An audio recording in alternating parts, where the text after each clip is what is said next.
Alright guys, got these rod ends made up. 32 millimeter length between the inside of the ball studs or ball joints or whatever you want to call them. I got those done. I went ahead and made up the Servo Saver. It's just an aluminum tube that's got a notch on one side. You got to make sure that's lined up. There's a note there. Must be flat surface, must be aligned. Spring and two 3 millimeter nylon lock nuts on the other side, and same with this one, the other side. And please note that the manual calls for plastic bushings to ride on aluminum piece. I don't have bearings yet, but I got these like chrome plated brass bushings. I'm going to put these in for right now because plastic on aluminum, yeah, you can grease them, but when that grease attracts dirt, it's going to wear them out and you're going to have to replace them anyway. So just get the bearings now ahead of time. Those are going to be 5 by 8 by 2.5 millimeter. So we are basically over here on step 15. As you can see, I already put one of those steering posts in. I'm going to slap the other one in. Very simple. Just screws together. If I can get my fat fingers to work. Screw it down.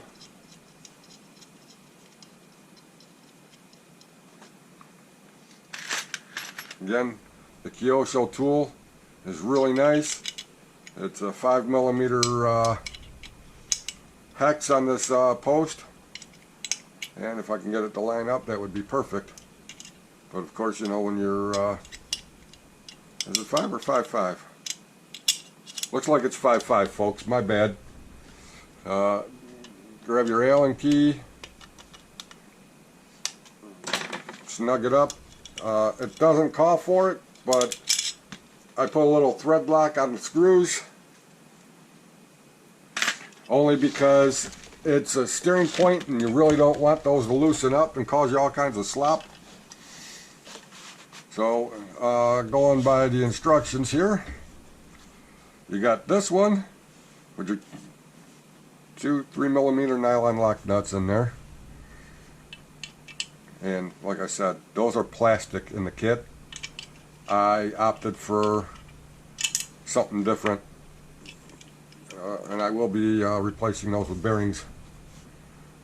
But for right now, for build purposes, I went with that. Now this one here is just aluminum on aluminum. You could put a little grease in there. For right now, I'm just going to run it dry because it's fairly silky smooth. And then looks like step 16, we're going to need some parts here. So you got this tie bar. It's got these like flanged brass pieces that are going to go in there. But I was fortunate enough to have the proper size flanged bearings, so I'm going to put bearings in instead of those brass pieces. So those are spare parts, and that's going to tie these parts together, and that's going to be done with some let me get the addendum, because it doesn't tell you the size here for the screws because they forgot to tell you that. And they didn't tell me in here either. But there's a few bits that you have to go through and know. So, all right, well, it says do not over tighten. There's only got to be, oh, there are the size right there. I had it covered. My bad. Sorry, gentlemen. 3 by 8 round head cap screw, So it's going to look like these little bad boys right here. So we're going to attempt to put one on without this damn thing moving all over the place on me.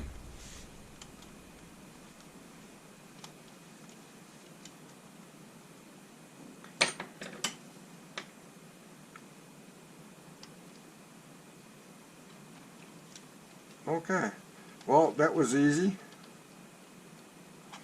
I got it started anyway. And do the same for the other side. Geez, I still hope this thing is still in frame. Yes, it is. Alright. And once that's screwed in, and it does say note, please do not over tighten, because if you over tighten it, it will bind up your steering, and nobody wants that.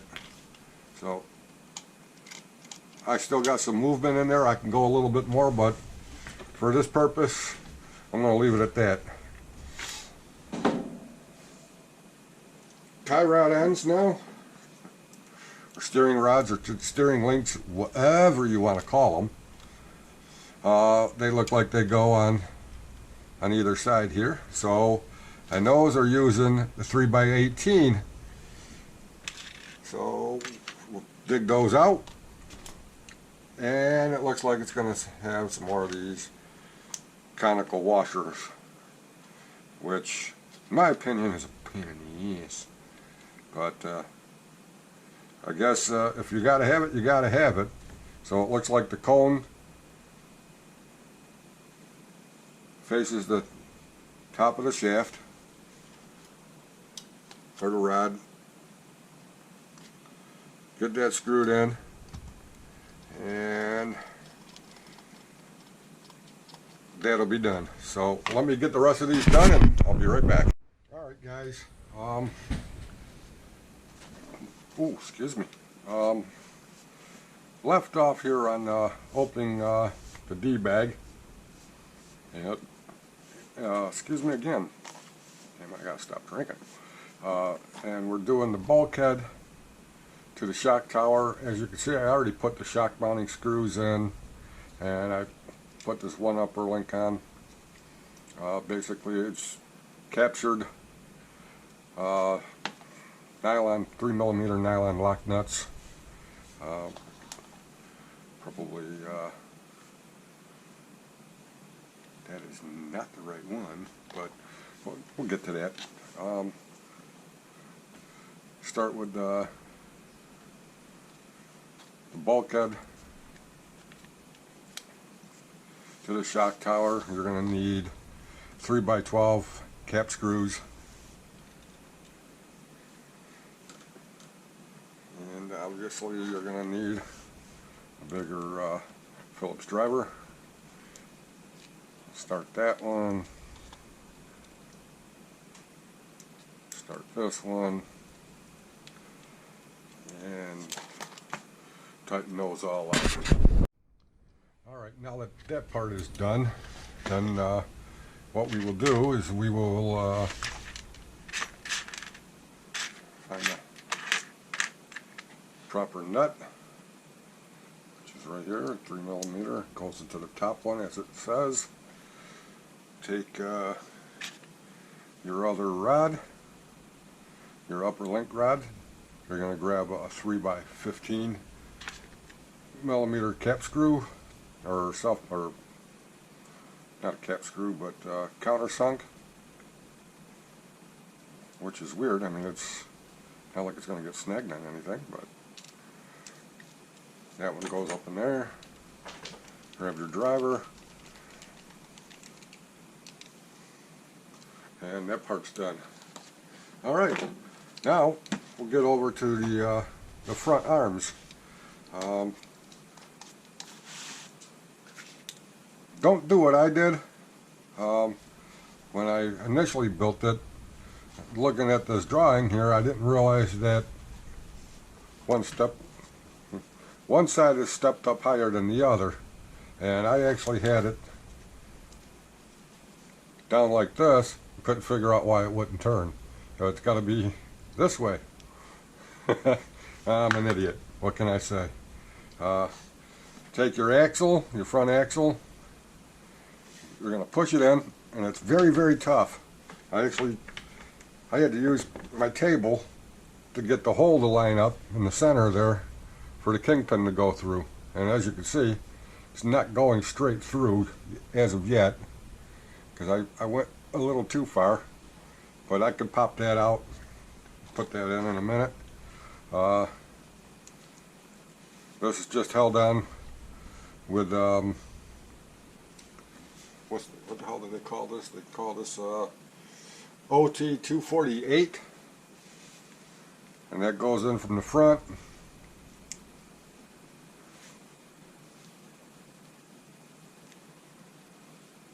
Slides through to the back, and then you put an E-clip on there. Now these E-clips, these like little 3mm E-clips, they're like chrome plated, and they're very, very slippery. Can't tell you how many times I had one go flying on me, and hence the reason why I call them Jesus clips, because when they fly off, you're like, Jesus, where'd it go? So carefully try to put those on without having them fly all over the place. Now you could put this into a clear plastic bag, like a parts bag that they come in, like some of the parts come in. So if they do fly off, and being clear, you can see if you actually have it on or not. But if it does happen to fly out and not engage like it's supposed to, at least you could find it. And there it is. Now, an old trick back in the old days when these were raced, people would put a drop of silicone sealant on here, like an RTV, and put it right on that hinge pin covering the E-clip. That way they don't pop off, and there's a less chance that they'll pop off, I should say. So, am I going to do that? No, because I'm not going to be racing this on a track in competition, so I'm all good with that. So let me try to get this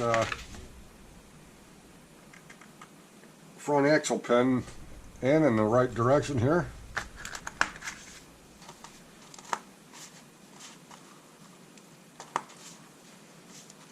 This little nub in the back actually faces towards the rear of the car, so that's for the sway bar. So that's how you know you got it right. This is more like pulling teeth and brain surgery. There we go. And this requires a bigger E-clip, and they look very similar, but obviously I don't know if you can see, but it's much bigger. So you want the bigger one for that kingpin. So once that's in there, or in its place, just clip it in, and then we get into putting the hinge pins in, which is going to be 2 E-clips. Now, being an older design, I'm not going to flaunt for having E-clips. I just wish they weren't so damn slippery. It's almost like they were oiled. They're very hard to hold. And very hard to push in. So I'm going to stop the video here for a second. I'm going to get the... Alright, as you can see, I got that on. And that's all good to go. So now, what's next? Oh, did anybody else see what I did here? I see what I did here. Ha ha ha. Very funny. Ha ha ha.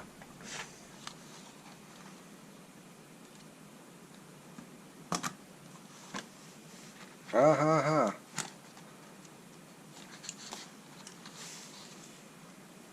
I've gotten distracted is what happened.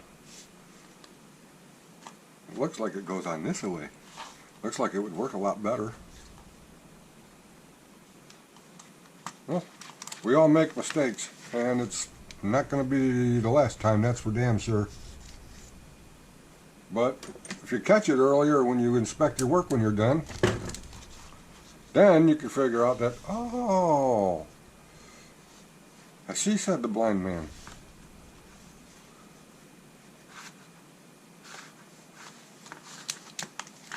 Seriously? Did I do it again?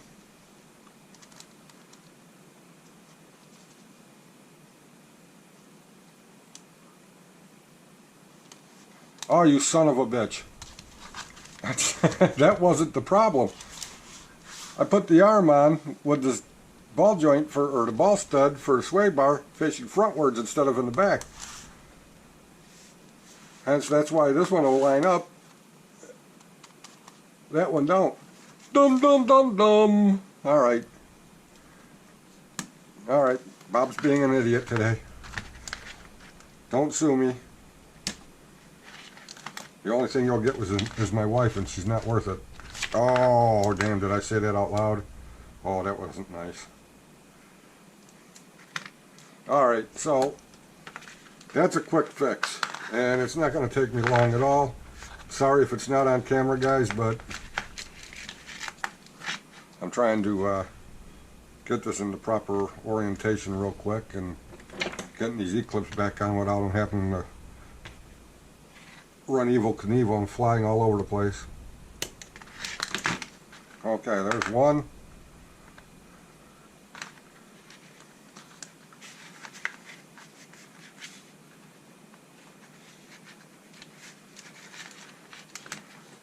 Alright, now, one last E-clip.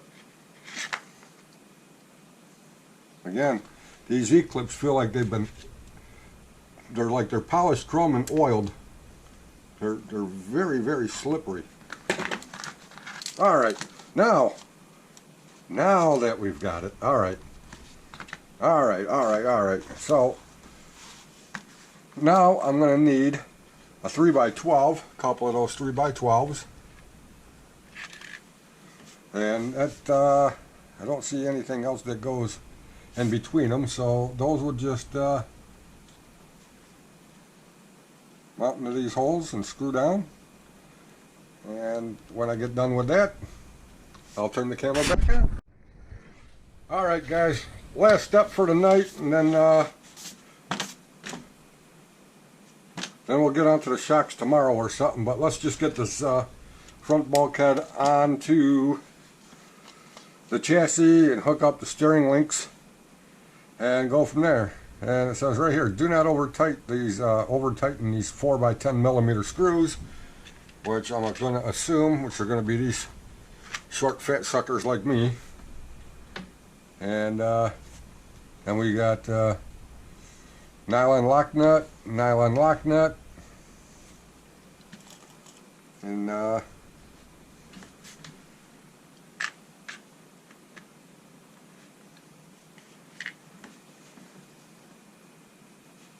I guess that would be it. So let me button that down and I'll be right back. Alright guys, next up is step 20 and opening bag E. That's not going to happen tonight, but there it is. It's starting to look like a buggy. Front end's on, rear end's on. I gotta say, there's hardly any play, unlike a Tamiya kit. So again, then Kyosho was more of a race-oriented company other than their lower-end models.